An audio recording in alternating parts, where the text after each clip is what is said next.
કોળી સમાજના આગેવાન નવનીતભાઈ બાલદિયા પર હુમલાની ઘટનાને લઈને રાજુલાના ધારાસભ્ય હીરા સોલંકી મેદાને આવ્યા હતા। તેમણે હુંકાર ભર્યો હતો કે આ કેસમાં ચોક્કસથી સરકાર ન્યાય અપાવશે એવું આશ્વાસન તેમણે સમાજને આપ્યું હતું। તેના સંદર્ભમાં તેઓ મંત્રી જીતુ વાઘાણીને મળ્યા છે ને એક તસવીરો જે છે સોશિયલ મીડિયા પર વાયરલ થઈ રહી છે ને આ તસવીરના કારણે એક પ્રકારની ચર્ચાઓ પણ વેગવાન બની છે। ત્યારે શું મામલો છે વિગતે વાત કરીએ। વૈષ્ણવજન તો તેને કહીએ જે પીડ પરાઈ જાનાને રે। નમસ્કાર દર્શક મિત્રો, નવજીવન ન્યૂઝમાં આપનું સ્વાગત છે। હું છું ફૈઝાન। થોડાક દિવસ પહેલાં ભાવનગર જિલ્લાના મહુવા તાલુકાના બગદાણા ગામમાં કોળી સમાજના આગેવાન નવનીત બાલદિયા પર 8 થી 10 જેટલા શખ્સો દ્વારા જીવલેણ હુમલો કરવામાં આવ્યો હતો ને આ ઘટનામાં તેમને ગંભીર ઇજાઓ પહોંચતા બીજા દિવસે તેમને ભાવનગરની હનુમંત હોસ્પિટલ ખસેડવામાં આવ્યો હતો, જ્યાં કોળી સમાજના લોકો વહેલી સવારથી જ હોસ્પિટલ બહાર ઉમટી પડ્યા હતા અને રાજુલાના ધારાસભ્ય અને કોળી સમાજના આગેવાન હીરાભાઈ સોલંકી ત્યાં ઘટના સ્થળે પહોંચ્યા હતા, જ્યાં તેમણે નવનીતભાઈ બાલદિયા સાથે સંવાદ પણ કર્યો હતો અને નવનીત બાલદિયાએ રડતા રડતા સમગ્ર ઘટના વિશે આક્ષેપો છે તે માયાભાઈ આહિરના પુત્ર જયરાજ આહિર ઉપર કર્યા હતા અને આને લઈને વિવાદ છે તે વકર્યો હતો।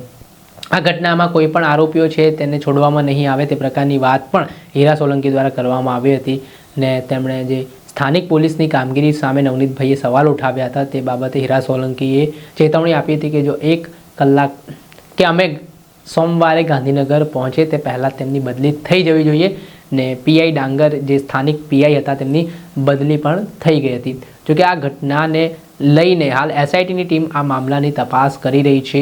મામલો છે તે દિવસે ને દિવસે ગરમાતો જઈ રહ્યો છે ને આ વચ્ચે મંત્રી જીતુ વાઘાણી સાથે ધારાસભ્ય હીરા સોલંકીની તસવીર સામે આવી છે, જેમાં મંત્રી જીતુ વાઘાણી હીરા સોલંકીને ગળે મળતા નજરે પડી રહ્યા છે અને તેઓ પોસ્ટ કરતા કહી રહ્યા છે કે આ શુભેચ્છા મુલાકાત છે, જેમાં વિવિધ વિકાસલક્ષી કાર્યોને લઈને ચર્ચા છે, સંવાદ છે તે કરવામાં આવી રહ્યો છે। ત્યારે થોડાક દિવસ પહેલાં ધારાસભ્ય હીરા સોલંકીની મુલાકાત ગૃહમંત્રી હર્ષ સંઘવી સાથે પણ થઈ હતી ને આવી રીતે જે એક બાદ એક તેમનો મુલાકાતનો દોર જોવા મળી રહ્યો છે ને હીરા સોલંકી હનુમંત હોસ્પિટલમાંથી મંત્રી પરસોત્તમ સોલંકીને જ્યારે ફોન કર્યો હતો, આ ફોન કોલ દરમિયાન તેમણે કહ્યું હતું કે ભાઈ આ છોકરાને ન્યાય અપાવવાનો છે ગમે તે રીતે। ત્યાંના સંદર્ભમાં એસઆઈટીનું જે ગઠન કરવામાં આવ્યું છે ત્યારે આગામી સમયમાં એસઆઈટીની તપાસમાં શું રહસ્ય ખુલે છે, શું ચોંકાવનારા ખુલાસાઓ અને ઘટસ્ફોટો થવાના છે તે આવનારો સમય બતાવશે, પરંતુ હીરા સોલંકીની મંત્રી જીતુ વાઘાણી સાથેની આ મુલાકાત ખૂબ મહત્વની માનવામાં આવી રહી છે। દર્શક મિત્રો, આવા જ નવા વિડીયો સાથે આપને માહિતગાર કરતા રહીશું, એટલે નવજીવન ન્યૂઝ જોતા રહો।